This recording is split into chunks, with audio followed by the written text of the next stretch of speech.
Hi, thanks for watching this episode of NAS's Ask the Experts. My name is Mike Wang. I'm from University of Miami. I'm a neurosurgeon, and we're very fortunate today to have Dr. Peter Witt, who's a professor at the University of Colorado in Denver. And we're going to talk today briefly about endoscopic spine surgery. It's a very interesting, controversial, and rapidly developing area. And Peter is one of the North American experts, not only technically, but also from a research perspective on this important topic. So we're going to ask him a couple key questions. The first, Peter, let me start by asking you, what do you think have been the biggest developments in the past decade in endoscopic technology or technique? Yeah, thank you for having me. I would start with maybe just saying how I came to it, because that has to do with the development in endoscopic spine surgery. I was fortunate enough to start about 5 years ago to look into that field more, and I felt it was time to really learn that technique due to its new and improved optics, that the endoscope was able now to show really the anatomy in a way that we were not used to seeing it with fiber optic scopes before, and that we were able to use instruments in the way that we're used to from an open procedure or from a minimal invasive procedure. So I felt that was the right time. So those two things made a big difference. And then the ability to really have powerful instruments in that very small area, like a very good endoscopic burr and drill that has come to happen. I think those developments really made a big difference for my adoption of the technique. The other things that are very important to know is that in these last 5 years, the impetus and the willingness of the industry and the providers to work together to change the landscape towards adoption has really changed this technique around too.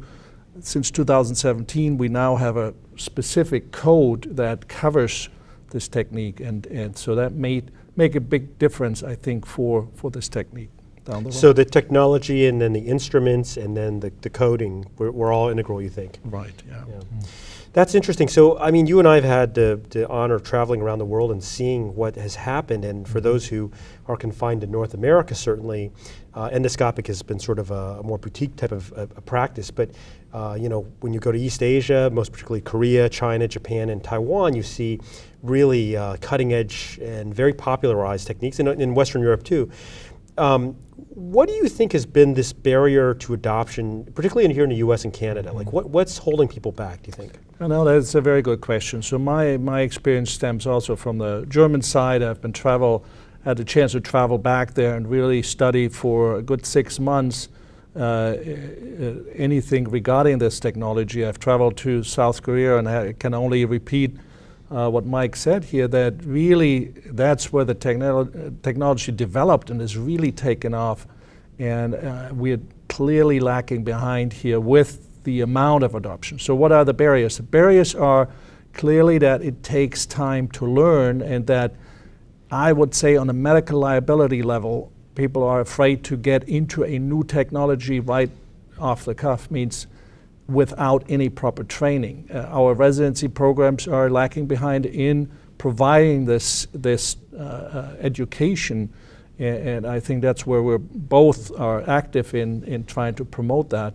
So that would be really one. The second is that I think, especially maybe in Asia, but also in Germany, for a long time, the minimal invasive approach to spine surgery has been in the foreground, maybe much more so than it has been promoted here. And that is maybe also due to a different reimbursement structure as well. Do you think we're seeing a trend upward in terms of usage and number of procedures? No, I do think so. I think it changes here as we can demonstrate that these procedures are as good in what they can achieve with the right training and with the right instrumentation, what we can achieve with much more traumatic type of spine surgery procedures. So as long as we have a way to demonstrate in numbers and in outcomes that we can do the same thing. We're not cutting corners. I think we will see an uptick, and I think that's what we have been seeing. We have been seeing it in publications. If we just look at PubMed and track the numbers of publication, we have seen a huge uptick in interest, in experience, not only from Asia and Europe, but also from North America, I think. Interesting. So I don't think there's another area of spine where size matters so much as endoscopic. And I want to put you on the spot here a little bit, because I think that if you look at endoscopic working channel techniques, I should clarify, you're pretty much looking at 8 millimeters or smaller, right? That's what's existing today in general. And there seems to be a migration, at least for central stenosis, something a little bit bigger. So if you're not going transfemoral, what do you think is the ideal sort of caliber in millimeters for something? Let's say a doctor wants to do a decompression of the canal. What do you think that's going to be? Right now, people are using 20 millimeter tubes, right? Right. That's correct. Now, just to go to that point, I started out with a very small endoscope and through a transforaminal approach, really going for the soft disc, and was happy with 5-6 millimeters of a scope, very small, probably on the lower spectrum. And I found that if I wanted to treat patients, as we mostly see, lumbar spinal stenosis patients, I need to go up. And then so I'm using now a 10 millimeter scope, which comes very close back to our tube technique that we have been using for quite But clinically, you see similar results with 10 versus 5?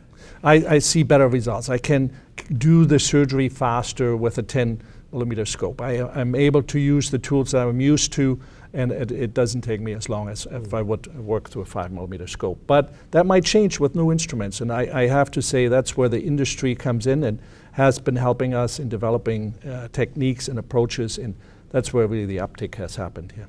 So let me wrap up by asking you, I asked you about the past. What about the future? In the next 5 to 10 years, what do you think are going to be the big areas where we're going to see major advancements in endoscopic spine surgery? Yeah, I think we will see a marriage between the very minimal invasive endoscopic direct visualization type of techniques and the robotic side, the image guidance that leads us to the problem, and then maybe is automated in a way that we do very much right now, customize individual disc resections, but in the future maybe that can be done in an automated way again, even though it has a bad reputation from the past, but might be again something for the future. So I think if we bring those things together, I see that happening. There's still disc removal technology, bone removal technology, and instruments that we can use. There's big steps to be made, but I see it happening. I see it happening day to day. By the way, by that history you mean, because some of the listeners might be younger, you're referring to nucleotomy and chemonucleolysis? That's correct. Okay. That's correct. And I think there's some knowledge that has been lost due to the fact that these technologies have not proven by themselves to be effective, that we might want to visit again. I hear it's coming back in Japan, so yeah. Well, thank you very much. Those are great insights and perspectives. I want to thank you guys for watching Ask the Experts. Hopefully you'll watch many more episodes here at NASS. Thank you. Thank you.